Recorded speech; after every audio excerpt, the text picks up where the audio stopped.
Hi, this is Sai Prasad. Welcome to my channel. ఇంతకుముందు వీడియోలో మీకు టైప్స్ ఆఫ్ ప్రొనౌన్లో పర్సనల్ ప్రొనౌన్, రిఫ్లెక్సివ్ ప్రొనౌన్ మరియు ఎంఫటిక్ ప్రొనౌన్ గురించి మీకు ఎక్స్ప్లెయిన్ చేశాను. ఈ వీడియోలో మీకు డెమాన్స్ట్రేటివ్ ప్రొనౌన్ గురించి ఎక్స్ప్లెయిన్ చేయబోతున్నాను. What is demonstrative pronoun? Demonstrative pronoun అంటే ఏమిటి? Demonstrative pronoun is one which points out the particular person or particular thing or particular animal. Demonstrative pronoun అనేది ఒక పదం. అది ప్రత్యేకంగా ఒక వ్యక్తిని లేదా ఒక జంతువుని లేదా ఒక వస్తువుని వేలెత్తి చూపిస్తూ దాని గురించి ఎక్స్ప్లెయిన్ చేస్తుంది. డెమాన్స్ట్రేటివ్ ప్రొనౌన్ సంబంధించి 6 పదాలు ఉన్నాయి. అవేంటో ఇప్పుడు చూద్దాం. మొట్టమొదటిది డెమాన్స్ట్రేటివ్ ప్రొనౌన్లో దిస్. ఈ దిస్ అనేటువంటి డెమాన్స్ట్రేటివ్ ప్రొనౌన్ని కేవలం సింగులర్స్ మాత్రమే వాడతారు. ఎప్పుడైతే ఒక వస్తువు లేదా ఒక జంతువు లేదా ఒక వ్యక్తి స్పీకర్కి దగ్గరగా ఉంటుందో లేదా ఉంటాడో ఆ సందర్భంలో స్పీకరు ఆ వస్తువుని కానీ లేదా ఆ జంతువుని కానీ లేదా ఆ వ్యక్తిని కానీ వేలెత్తి చూపిస్తూ దాన్ని గురించి మాట్లాడతాడో అలాంటి సందర్భంలో ఈ దిస్ అనేటువంటి డెమాన్స్ట్రేటివ్ ప్రొనౌన్ని వాడతారు. Second one that. ఈ దట్ అనేటువంటి డెమాన్స్ట్రేటివ్ ప్రొనౌన్ని సింగులర్స్కి వాడతారు. ఎప్పుడైతే ఒక వస్తువు లేదా ఒక జంతువు లేదా ఒక వ్యక్తి స్పీకర్కి దూరంగా ఉంటాడో లేదా ఉంటుందో ఆ సమయంలో స్పీకరు ఆ వస్తువుని కానీ లేదా ఆ జంతువుని కానీ లేదా ఆ వ్యక్తిని కానీ వేలెత్తి చూపిస్తూ దాని గురించి మాట్లాడతాడో ఆ సందర్భంలో దట్ అనేటువంటి డెమాన్స్ట్రేటివ్ ప్రొనౌన్ని వాడతారు. Next third one yonder. Yonder అంటే అర్థం దట్. యోండర్ means that. ఈ యోండర్ అనే దాన్ని సింగులర్స్కి మాత్రమే వాడతారు. ఎప్పుడైతే ఒక వస్తువు లేదా ఒక జంతువు లేదా ఒక వ్యక్తి స్పీకర్కి దూరంగా ఉన్నప్పుడు ఆ స్పీకరు ఆ వస్తువుని కానీ లేదా ఆ జంతువుని కానీ లేదా ఆ వ్యక్తిని కానీ వేలెత్తి చూపిస్తూ దాని గురించి మాట్లాడుతున్న సందర్భంలో ఈ యోండర్ అనేటువంటి డెమాన్స్ట్రేటివ్ ప్రొనౌన్ని వాడతారు. Next one these. దీస్ అనేటువంటి డెమాన్స్ట్రేటివ్ ప్రొనౌన్ని ప్లూరల్స్కి మాత్రమే వాడతారు. ఎప్పుడైతే ఒకటికన్నా ఎక్కువ వస్తువులు లేదా ఒకటికన్నా ఎక్కువ జంతువులు లేదా ఒకటికన్నా ఎక్కువ వ్యక్తులు ఉన్నప్పుడు మరియు వాళ్ళు స్పీకర్కి దగ్గరగా ఉన్నప్పుడు ఆ సందర్భంలో స్పీకరు ఆ వస్తువులను లేదా ఆ జంతువులను లేదా ఆ వ్యక్తులను వేలెత్తి చూపిస్తూ లేదా వాటిని ఉద్దేశిస్తూ మాట్లాడిన సందర్భంలో ఈ దీస్ అనేటువంటి డెమాన్స్ట్రేటివ్ ప్రొనౌన్ని వాడతారు. Next those. దోస్ అనేది కూడా ప్లూరల్స్ మాత్రమే వాడతారు. ఎప్పుడైతే ఒకటికన్నా ఎక్కువ వస్తువులు లేదా ఒకటికన్నా ఎక్కువ జంతువులు లేదా ఒకటికన్నా ఎక్కువ వ్యక్తులు ఉన్నప్పుడు ఆ వ్యక్తులు లేదా ఆ వస్తువులు లేదా ఆ జంతువులు స్పీకర్కి దూరంగా ఉన్న సమయంలో స్పీకరు వాటిని ఉద్దేశిస్తూ వాటిని వేలెత్తి చూపిస్తూ వాటి గురించి మాట్లాడుతున్న సందర్భంలో దోస్ అనేటువంటి డెమాన్స్ట్రేటివ్ ప్రొనౌన్ని వాడతారు. Last one such. ఈ సచ్ అనేటువంటి డెమాన్స్ట్రేటివ్ ప్రొనౌన్ని సింగులర్స్కి మాత్రమే వాడతారు. ఈ సచ్ అనేటువంటి డెమాన్స్ట్రేటివ్ ప్రొనౌన్ని ఏదైనా ఒక విషయాన్ని నొక్కి చెబుతూ చాలా బలంగా లేదా దృఢంగా దాని గురించి చెబుతూ లేదా ఆ విషయానికి అత్యంత ప్రాముఖ్యతనిస్తూ చెబుతున్న సందర్భంలో ఈ సచ్ అనేటువంటి డెమాన్స్ట్రేటివ్ ప్రణామాన్ని వాడతారు. ఈ సచ్ అనే డెమాన్స్ట్రేటివ్ ప్రణామాన్ని కేవలం ఫార్మల్స్కి మాత్రమే వాడతారు. నెక్స్ట్ ఈ డెమాన్స్ట్రేటివ్ ప్రణామం సంబంధించి కొన్ని ఎగ్జాంపుల్స్ ఇప్పుడు చూద్దాం. See the first example, this is my book. ఈ సెంటెన్స్లో this subject, is main verb 1 present సింపుల్లో ఉంది. ఈ సెంటెన్స్లో స్పీకరు మై బుక్ని వేలెత్తి చూపిస్తూ లేదా ఉద్దేశిస్తూ మాట్లాడుతున్నాడు. First point. Second one, my book అనేది singular. Third point, my book అనేది స్పీకర్కి దగ్గరగా ఉంది. కాబట్టి ఈ మూడు కారణాల మూలంగా, ఈ మూడు విషయముల మూలంగా దిస్ అనేటువంటి డెమాన్స్ట్రేటివ్ ప్రణామాన్ని ఈ ఎగ్జాంపుల్లో వాడటం జరిగింది. ఎప్పుడైతే డెమాన్స్ట్రేటివ్ ప్రణామాన్ని సబ్జెక్ట్ ప్లేస్లో రాస్తామో వెంటనే వర్బ్ని రాయాలి. ఇక్కడ కూడా దిస్ అనేటువంటి డెమాన్స్ట్రేటివ్ ప్రణామాన్ని సబ్జెక్ట్ ప్లేస్లో రాయడం జరిగింది. కాబట్టి వెంటనే ఈజ్ అనేటువంటి వర్బ్ని రాయడం జరిగింది. Next second example, that is Mohan's room. ఈ సెంటెన్స్లో that subject, is main verb 1 present సింపుల్లో ఉంది. ఈ సెంటెన్స్లో స్పీకరు మోహన్స్ రూమ్ని వేలెత్తి చూపిస్తూ లేదా ఉద్దేశిస్తూ మాట్లాడుతూ ఉన్నాడు. That is first point. Second one, Mohan's room singular. Third point, Mohan's room స్పీకర్కి చాలా దూరంగా ఉంది.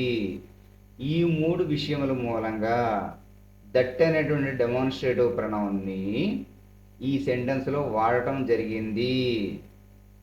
ఎప్పుడైతే డెమాన్స్ట్రేటివ్ ప్రణామాన్ని సబ్జెక్ట్ ప్లేస్లో రాస్తామో వెంటనే వర్బ్ రాయాలి. ఇక్కడ దట్ అనేటువంటి డెమాన్స్ట్రేటివ్ ప్రణామాన్ని సబ్జెక్ట్ ప్లేస్లో రాశాము కాబట్టి వెంటనే వర్బ్ ఈజ్ రాయడం జరిగింది. Next third example, these are your books. ఈ సెంటెన్స్లో these subject, are main verb 1 present సింపుల్లో ఉంది. ఈ సెంటెన్స్లో స్పీకరు యువర్ బుక్స్ని ఉద్దేశిస్తూ లేదా వేలెత్తి చూపిస్తూ మాట్లాడుతున్నాడు. That is first point. Second one, your books అనేది plural form. Third point, your books అనేది స్పీకర్కి చాలా దగ్గరగా ఉన్నాయి. ఈ మూడు కారణాల మూలంగా, ఈ మూడు విషయముల మూలంగా దీస్ అనేటువంటి డెమాన్స్ట్రేటివ్ ప్రణామాన్ని ఈ సెంటెన్స్లో వాడటం జరిగింది. ఎప్పుడైతే డెమాన్స్ట్రేటివ్ ప్రణామాన్ని సబ్జెక్ట్ ప్లేస్లో రాస్తామో వెంటనే వర్బ్ రాయాలి. ఇక్కడ దీస్ అనేటువంటి డెమాన్స్ట్రేటివ్ ప్రణామాన్ని సబ్జెక్ట్ ప్లేస్లో రాయడం జరిగింది కాబట్టి ఆర్ అనే వర్బ్ని రాశారు. Next fourth example, those are his brothers. ఈ సెంటెన్స్లో those subject, are main verb 1 present సింపుల్లో ఉంది. ఈ సెంటెన్స్లో స్పీకరు హిజ్ బ్రదర్స్ని ఉద్దేశిస్తూ లేదా వేలెత్తి చూపిస్తూ మాట్లాడుతున్నాడు. That is first point. Second one, his brothers అనేది plural form. Third point, his brothers అనేది స్పీకర్కి దూరంగా ఉన్నారు. ఈ మూడు కారణాల మూలంగా, ఈ మూడు విషయాల మూలంగా దోస్ అనేటువంటి డెమాన్స్ట్రేటివ్ ప్రణామాన్ని యూజ్ చేయడం జరిగింది. ఇక్కడ డెమాన్స్ట్రేటివ్ ప్రణామం సబ్జెక్ట్ ప్లేస్లో రాశారు కాబట్టి వెంటనే వర్బ్ రాయాలి. ఇక్కడ దోస్ అనేటువంటి డెమాన్స్ట్రేటివ్ ప్రణామాన్ని సబ్జెక్ట్ ప్లేస్లో రాయడం జరిగింది కాబట్టి వెంటనే ఆర్ అనేటువంటి వర్బ్ రాయడం జరిగింది. Next fifth one, that is too much. ఈ సెంటెన్స్లో that subject, is main verb 1 present సింపుల్లో ఉంది. ఈ సెంటెన్స్లో స్పీకరు ఒక విషయాన్ని ఉద్దేశిస్తూ మాట్లాడుతున్నాడు. That is first point. Second one, ఆ విషయాన్ని స్పీకరు సింగులర్గా భావించాడు. థర్డ్ పాయింట్, ఆ విషయాన్ని స్పీకరు చాలా కాలం క్రితం జరిగినట్టుగా లేదా అతని యొక్క ఆలోచనలో కానీ అతని యొక్క మనసులో కానీ చాలా కాలం క్రితం జరిగినట్టుగా భావించాడు. అందువలన దట్ అనేటువంటి డెమాన్స్ట్రేటివ్ ప్రొనౌన్ని యూజ్ చేయడం జరిగింది. ఎప్పుడైతే డెమాన్స్ట్రేటివ్ ప్రొనౌన్ని సబ్జెక్ట్ ప్లేస్లో రాస్తామో వెంటనే వర్బ్ రాయాలి. ఇక్కడ దట్ అనేటువంటి డెమాన్స్ట్రేటివ్ ప్రొనౌన్ని సబ్జెక్ట్ ప్లేస్లో రాసాము కాబట్టి ఈజ్ అనే వర్బ్ని రాయడం జరిగింది. See the sixth example. Let me tell you this. ఈ సెంటెన్స్లో దిస్ డెమాన్స్ట్రేటివ్ ప్రొనౌన్. డెమాన్స్ట్రేటివ్ ప్రొనౌన్ని ఈ సెంటెన్స్లో సబ్జెక్ట్ ప్లేస్లో రాయలేదు. ఇక్కడ స్పీకరు ఒక విషయాన్ని ఉద్దేశిస్తూ లేదా వేలెత్తి చూపిస్తూ మాట్లాడుతున్నాడు. First one. సెకండ్ వన్, ఆ విషయాన్ని స్పీకరు సింగులర్గా భావించాడు. థర్డ్ పాయింట్, ఆ విషయాన్ని స్పీకరు ఈ మధ్యనే జరిగినట్టుగాను లేదా తన యొక్క ఆలోచనలో కానీ తన యొక్క మనసులో కానీ చాలా దగ్గరగా ఉన్నట్టుగా భావించాడు. ఈ మూడు కారణాల మూలంగా దిస్ అనేటువంటి డెమాన్స్ట్రేటివ్ ప్రొనౌన్ని యూజ్ చేయడం జరిగింది. Next seventh example. Yonder is the Taj. ఈ సెంటెన్స్లో yonder subject, is main verb 1 present సింపుల్లో ఉంది. యోండర్ అంటే మీనింగ్ దట్. ఈ సెంటెన్స్లో స్పీకరు ద తాజ్ని ఉద్దేశిస్తూ లేదా వేలెత్తి చూపిస్తూ మాట్లాడుతున్నాడు. ద తాజ్ అనేది singular. Next third point, the Taj అనేది స్పీకర్కి చాలా దూరంగా ఉంది. ఈ మూడు కారణాల మూలంగా ఈ మూడు విషయాల మూలంగా యోండర్ అనేటువంటి డెమాన్స్ట్రేటివ్ ప్రొనౌన్ని ఈ సెంటెన్స్లో వాడటం జరిగింది. మీకు ఆల్రెడీ చెప్పాను, డెమాన్స్ట్రేటివ్ ప్రొనౌన్ని సబ్జెక్ట్ ప్లేస్లో రాస్తే గనక దాని తర్వాత వెంటనే వర్బ్ రాయాలి. ఇక్కడ యోండర్ అనేటువంటి డెమాన్స్ట్రేటివ్ ప్రొనౌన్ని సబ్జెక్ట్ ప్లేస్లో రాయటం జరిగింది కాబట్టి వర్బ్ ఈజ్ రాయడం జరిగింది. Next eighth one, such is the position.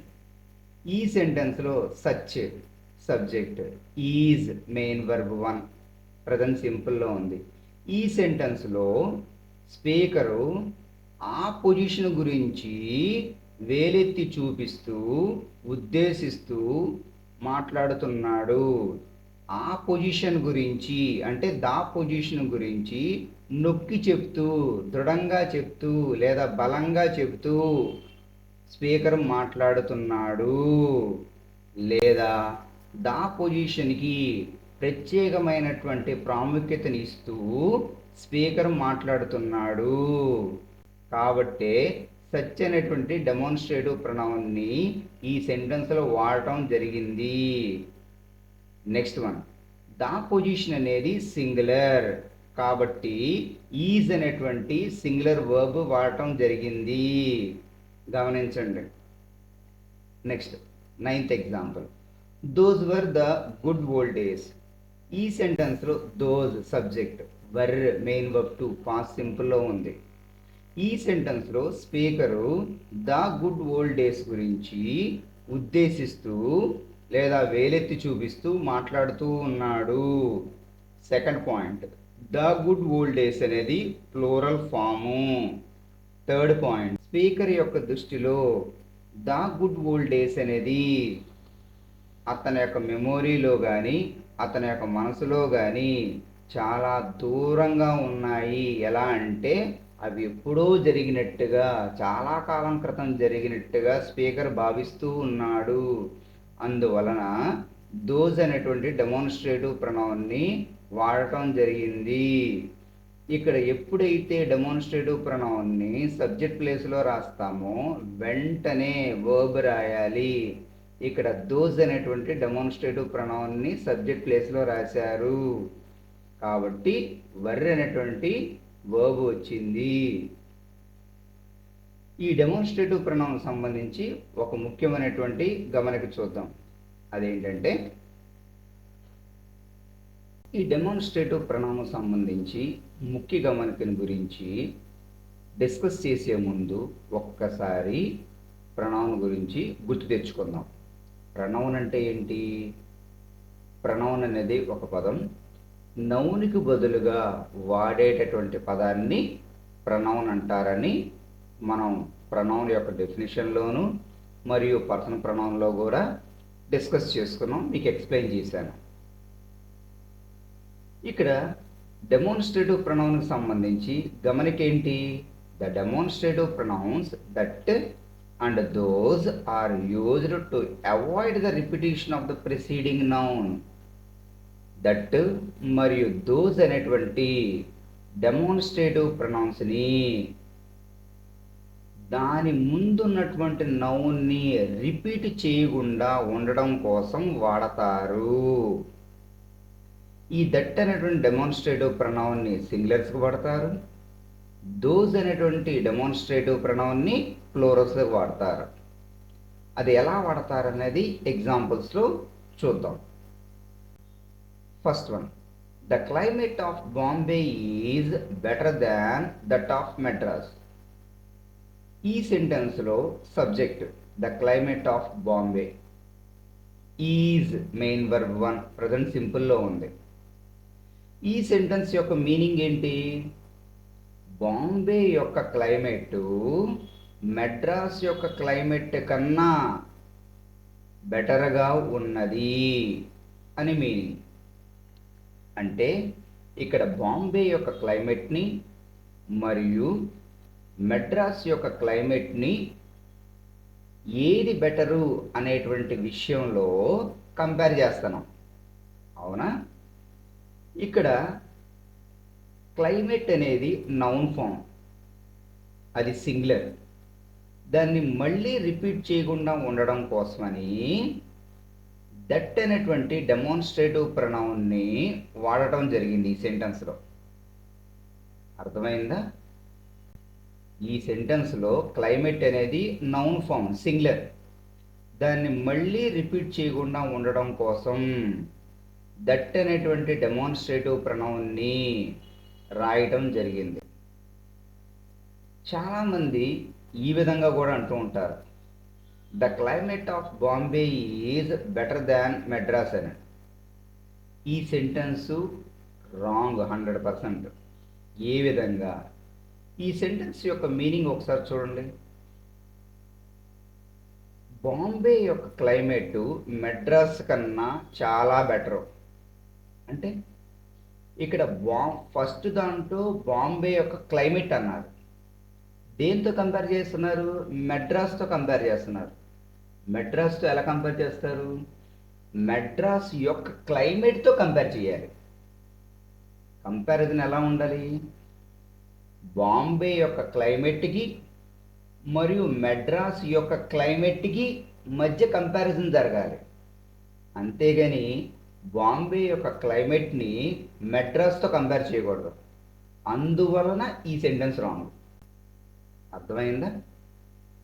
కొంతమంది ఈ విధంగా కూడా రాస్తారు. ఎలా అంటే the climate of Bombay is better than the climate of Madras. ఈ సెంటెన్స్లో subject the climate of Bombay, is main verb 1 present సింపుల్లో ఉంది. ఇక్కడ క్లైమేట్ అనేది సింగులర్ నౌన్ ఫామ్. అదే సెంటెన్స్లో 2 times క్లైమేట్ అని రాసాం. క్లైమేట్ అనేది నౌన్ ఫామ్ కదా, నౌన్ ఎప్పుడు ఒక్కసారి మాత్రమే రాయాలి. సెకండ్ టైం నుంచి ప్రనౌన్ రాయాలి. ఈ విషయాన్ని మీకు పర్సనల్ ప్రనౌన్లోను ప్రనౌన్ టాపిక్లోను ఎక్స్ప్లెయిన్ చేశాను. అందువలన ఈ సెంటెన్స్ రాంగ్.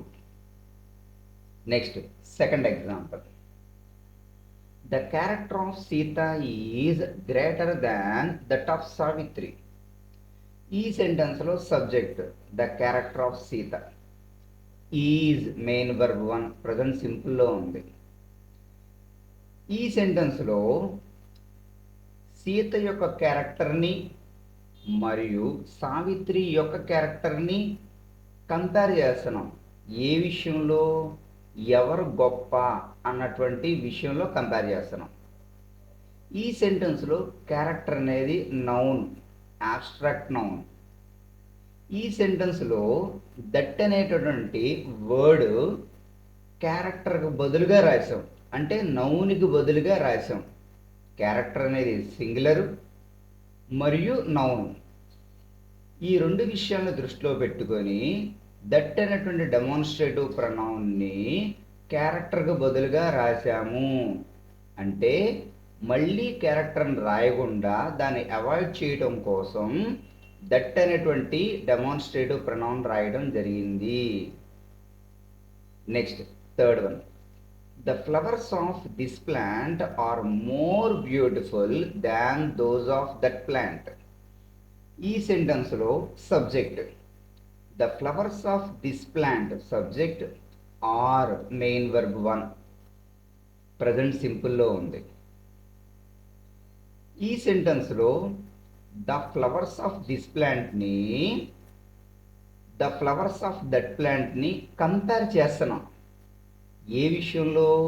బ్యూటీ విషయంలో కంపేర్ చేస్తున్నాం. యాక్చువల్గా ఈ సెంటెన్స్ మీనింగ్ ఏంటి? ఈ ప్లాంట్ యొక్క ఫ్లవర్స్ ఆ ప్లాంట్ యొక్క ఫ్లవర్స్ కన్నా అందంగా ఉన్నాయి. ఈ సెంటెన్స్ యొక్క మీనింగ్ అది. ఇక్కడ దోజ్ అనేటువంటి వర్డ్ అండర్లైన్ చేశారు. దోజ్ అంటే మీనింగ్ ఏంటి? ఫ్లవర్స్ అని అర్థం. ఈ ఫ్లవర్స్ అనేది కామన్ నౌన్, ప్లూరల్ ఫామ్. ఈ ఫ్లవర్స్ అనే వర్డ్ని మళ్ళీ రిపీట్ చేయకుండా, అంటే నౌన్ని మళ్ళీ రిపీట్ చేయకుండా ఉండడం కోసమని దోజ్ అనేటువంటి డెమాన్స్ట్రేటివ్ ప్రొనౌన్ని ఇక్కడ రాశాము. Next fourth one, the girls of our college are more decent than those of your college. ఈ సెంటెన్స్లో subject the girls of our college are main verb 1 present సింపుల్లో ఉంది. ఈ సెంటెన్స్ యొక్క మీనింగ్, మా కాలేజీ గర్ల్స్ మీ కాలేజీ యొక్క గర్ల్స్ కన్నా చాలా డీసెంటు అని అర్థం. ఈ సెంటెన్స్లో గర్ల్స్ అనేది నౌన్, కామన్ నౌన్.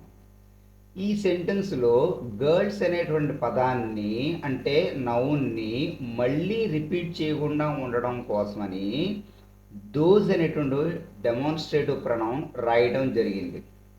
ఈ గర్ల్స్ అనేది ప్లూరలు మరియు నౌన్ కాబట్టి దోజ్ అనేటువంటి డెమాన్స్ట్రేటివ్ ప్రొనౌన్ని రాయడం జరిగింది. సెంటెన్స్లో మా కాలేజీ యొక్క గర్ల్స్ని మీ కాలేజ్ యొక్క గర్ల్స్తో కంపేర్ చేస్తున్నారు. ఏ విషయంలో? డీసెన్సీ విషయంలో కంపేర్ చేస్తున్నారు. అవునా? గమనించండి. Next fifth one, the nature of our principal is worse than that of your principal. ఈ సెంటెన్స్లో subject the nature of our principal is main verb 1 present సింపుల్లో ఉంది. ఈ సెంటెన్స్లో మా ప్రిన్సిపల్ యొక్క నేచర్ని, మీ ప్రిన్సిపల్ యొక్క నేచర్ని రెండింటిని కంపేర్ చేస్తూ ఎవరు బ్యాడ్ అనేటువంటి విషయంలో కంపేర్ చేస్తున్నారు. ఈ సెంటెన్స్ యొక్క మీనింగ్ ఏంటంటే మా ప్రిన్సిపల్ యొక్క నేచరు మీ యొక్క ప్రిన్సిపల్ యొక్క నేచర్ కన్నా చాలా చండాలము, చాలా చెత్తగా ఉంటుంది, చాలా బ్యాడ్గా ఉంటుంది అని అర్థం. ఈ సెంటెన్స్లో నేచర్ అనేది నౌన్, ఆబ్స్ట్రాక్ట్ నౌన్.